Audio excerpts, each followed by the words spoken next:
interaksi kita dengan Al-Quran tilawatan wa tadabburan wa ta'assuran wa takhalluqan. Interaksi kita dengan Al-Quran melalui tilawah, seperti kita baca dalam sejarah, dalam sirah, bagaimana para salaf yang soleh, para sahabat dan generasi soleh berikutnya berinteraksi dengan Al-Quran di bulan Ramadan. Ya. Seperti yang sudah dikenal, imam paling dikenal itu Imam Syafi'i. Imam Syafi'i mampu mengkhatamkan tilawatan Al-Quran dalam bulan Ramadan itu 60 kali. Ya. Karena kita bukan Imam Syafi'i, ya nggak apa-apa kurang dari itu. Wa tadabburon, dan juga melakukan tadabbur, memahami apa yang kita baca pelan-pelan. Wa ta'assuran, dan juga ta'assur, bagaimana apa yang kita baca itu kemudian berpengaruh pada diri kita. Ya, wa idza tuliyat ayatuhu zadathum imana. Wa idza tuliyat alaihim ayatuhu zadathum imana. Kalau dibacakan ayat-ayat Allah kepada mereka, maka bertambah imannya. Itu yang disebut dengan ta'assur. Atau takhalluq juga, takhalluqan. Yang akhirnya ayat-ayat yang kita pahami dan kita baca itu kemudian menjadi akhlak. Jadi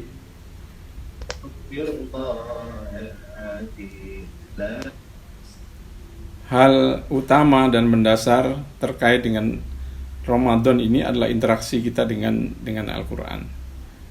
Bahkan Allah mengaitkan dua hal ini, syahru Ramadan alladzi unzila fihi al-Quran. Kemudian Allah menyebutkan tentang Al-Quran, wa hadza kitabun anzalnahu mubarakun fattabi'uhu wattaqu la'allakum turhamun. Kitab Al-Quran ini mubarakun, diberkahi oleh Allah. Jadi berlipat-lipat keberkahan di bulan Ramadan ini, ya, ditambah dengan keberkahan Al-Quran. Jadi dua keberkahan dihimpun oleh Allah di satu momen, yaitu bulan Ramadan dan turunnya Al-Quran itu sendiri. Karena itu kita akan merugi kalau kita mencari berkah bulan Ramadan ini tanpa berinteraksi maksimal dengan Al-Quran itu sendiri. Karena itulah yang dicontohkan oleh Rasulullah dan para sahabat, bagaimana memaksimalkan Ramadan ini. Paling utama adalah berinteraksi dengan Al-Quran yang juga diberkahi oleh Allah Subhanahu wa Ta'ala. Kemudian ada beberapa clue tentang fungsi Al-Quran sebagaimana disebutkan oleh Allah, dan ini bisa kita jadikan sebagai panduan bagi kita dalam berinteraksi dengan Al-Quran. Bagaimana Al-Quran itu kemudian menjadi nasihat bagi kita. Jadi setiap kali kita membaca Al-Quran sambil mentadabburi maknanya, otomatis sekaligus bisa menjadi nasihat bagi kita. Ya, bisa jadi kita selama 1 bulan banyak kurang.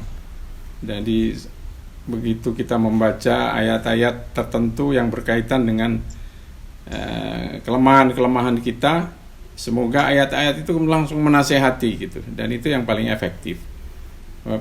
Jiwa manusia itu kalau dinasihati oleh orang lain suka menolak.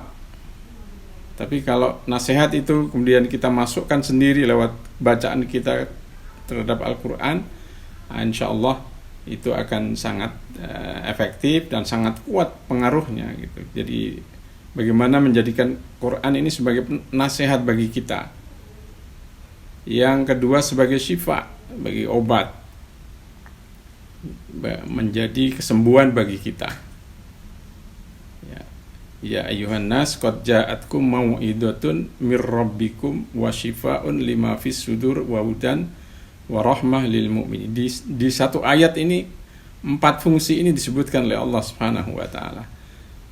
Ya, bagaimana ketika kita membaca ayat-ayat, misalnya ayat yang mencela tentang sifat-sifat tertentu, sifat bakhil, sifat malas berdakwah misalnya, ketika berbicara tentang orang-orang munafik yang suka beralasan untuk tidak aktif berdakwah, ya, dengan alasan misalnya sagolatna amwaluna wa ahluna, kami sibuk ngurusi keluarga dan ngurusi bisnis kami. Nah, ketika kita baca ayat ini mungkin dan itu bertepatan dengan situasi dan kondisi kita, semoga itu jadi syifa, itu jadi obat langsung bagi kita, kemudian kita sembuh dan langsung bergerak aktif lagi berdakwah. Itu cara kita menjadikan Al-Quran ini sebagai syifa, ya, dan sekaligus itu cara kita interaksi dengan Al-Quran. Jadi jangan hanya sekedar dibaca, dikagumi, tapi kemudian itu tidak kita ta'assurkan, ya, tidak kita masukkan pengaruhnya dalam diri kita. Bahkan kalau bisa, seperti yang disebutkan oleh Allah Subhanahu wa taala tentang Al-Qur'an, ya, seandainya Al-Qur'an diturunkan oleh Allah ke satu gunung itu bisa pecah. Itu gambaran dari Allah tentang betapa dahsyatnya kekuatan pengaruh Al-Qur'an dalam diri kita. Sementara kita baca seolah-olah nggak ada getaran sama sekali. Nah, ini perlu clue ini perlu kita renungkan agar ketika di bulan Ramadan itu, dan bulan Ramadan adalah waktu yang sangat efektif, waktu yang sangat baik untuk menjadikan Al-Qur'an ini sebagai nasihat, syifa, hudan, warahmah ini. Nah, ini sesuatu yang mutlak harus kita lakukan. Yang berikutnya adalah fungsinya sebagai ruh dan cahaya, disebutkan oleh Allah, wa kadzalika auhayna ilaika ruham min amrina ma kunta tadri mal kitab walal iman walakin ja'alnahu nuran nahdi bihi man nasya min ibadina wa innaka latahdi ila siratim mustaqim. Di sini Allah menyebut Al-Qur'an itu sebagai ruh. Ya, artinya orang manusia ini, orang beriman tentunya, bagi kita kalau tidak berinteraksi dengan Al-Quran itu ibaratnya orang nggak punya ruh. Ya, fungsi Quran dalam kehidupan kita ini seperti ruh. Kalau kita nggak berinteraksi dengan Al-Quran, ya sama dengan orang nggak punya ruh. Ruhnya hilang. Ya, yang bergerak hanya fisiknya saja. Nah, karena itu semoga bulan Ramadan ini mengingatkan kita semua untuk meningkatkan, memperbaiki interaksi kita dengan Al-Quran selama ini. Bisa jadi dalam 1 tahun setelah tahun yang lalu, Ramadan yang lalu sampai hari ini, mungkin banyak kekurangan kita dalam berinteraksi dengan Al-Quran, ya. Sehingga ini kita jadikan sebagai momentum untuk memperbaiki interaksi kita dengan Al-Quran. Dan disitulah letaknya keberkahan bulan Ramadan ini, kalau kita gabung dengan Al-Quran, yang semoga dari situ kita mendapatkan manfaatnya nanti bukan hanya di dunia tapi juga di akhirat, sebagaimana disebutkan oleh Rasulullah SAW, Al-Quran dan puasa ini yashfa'ani, ya, nanti akan memberikan syafaat kepada pembacanya, kepada pelakunya yang melaksanakan ibadah puasa dan juga tilawah Al-Quran. Dua-duanya memberikan pembelaan di hadapan Allah Subhanahu wa taala. Semoga itu kita dapatkan melalui interaksi kita yang sangat intensif di bulan Ramadan ini. Sehingga dua-duanya akan menjadi pembela yang sangat kuat di hadapan Allah Subhanahu wa taala bagi kita.